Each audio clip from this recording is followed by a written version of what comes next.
Le patrimoine de chez moi, bonjour. Écoutez, aujourd'hui, quand il n'y aura que du bitume, quand il n'y aura que de la ville, des ruelles étroites, qu'on ne pourra même plus respirer, il restera toujours l'éco-jardin de la Bardie, le long de l'Aveyron, en bas de Rodez, des petites allées, ça sent le rutabaga, ça sent les panais. Bonjour, nous avons Nathalie, nous avons Yves. Bonjour. Bonjour.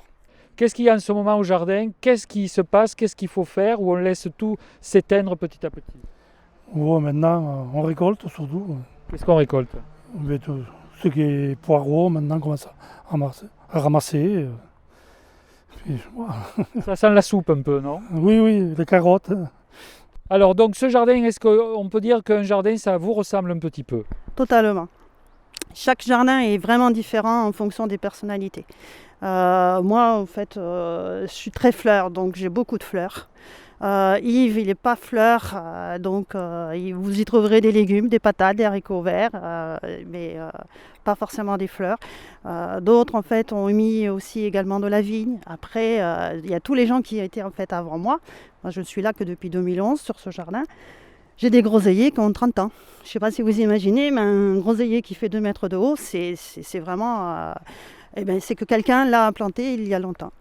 Alors, qu'est-ce que vous aimez dans ce jardin, dans votre jardin? Est-ce que c'est un refuge? Est-ce que c'est un endroit où on laisse la ville, on laisse le fardeau de la vie, du travail? Dès qu'on arrive ici, on sent déjà les oiseaux, enfin on est dans autre chose? Ah oui, totalement. On entend les oiseaux, on entend les crapauds. Moi, j'en ai un également qui squatte là dans ma cuve en inox.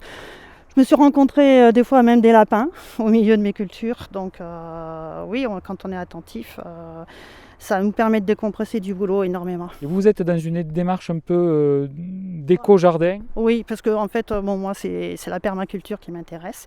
Et puis, je laisse le jardin, si vous le voyez, un peu se faire naturellement. Donc, c'est-à-dire que mes salades, elles vont monter toutes seules et se ressemer. Et je les retrouve à l'hiver. Les soucis que vous voyez ici, ces fleurs oranges, c'est pareil, ça a repoussé naturellement d'une année à l'autre.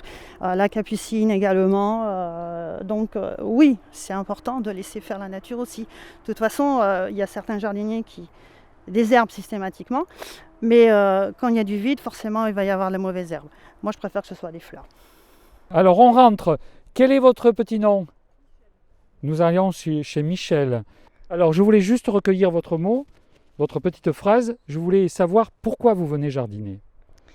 Parce que je n'ai pas de maison, je n'ai pas de jardin, je suis un appartement et qu'ici c'est c'est ma bulle, c'est mon coin de bonheur. Depuis combien de temps vous avez votre bulle ici? 6, 7 ans, 8 ans, je ne sais plus. Et donc vous avez un refuge ici. Vous fuyez quelque chose comme nous tous et vous trouvez ici quelque chose qu'il n'y a pas. Non, je fuis rien, je viens chercher ici.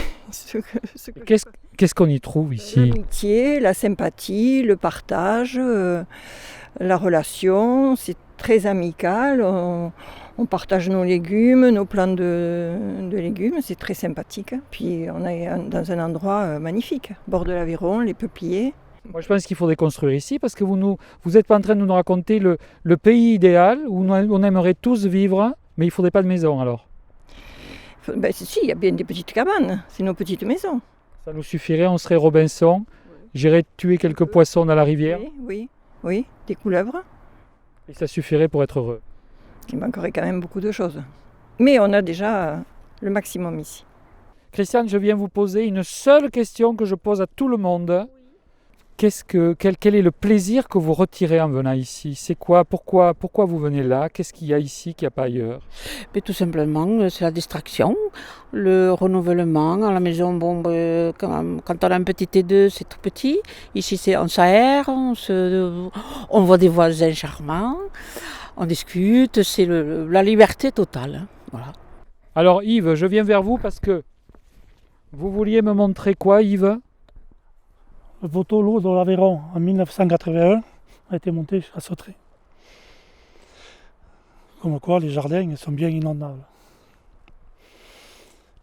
D'accord, ouais. Il a été monté déjà à plusieurs hauteurs, mais jamais aussi haut. Vous m'avez expliqué une fois votre cabane a disparu. Oui, elle était partie. La hauteur de l'eau là, est soulevée et emportée. Mais je ne me rappelle plus l'année, mais c'était plus récent.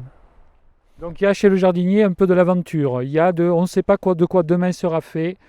Mais bon, il faut voir. Hein. Moi je dis que de toute façon la blette résistera à tout.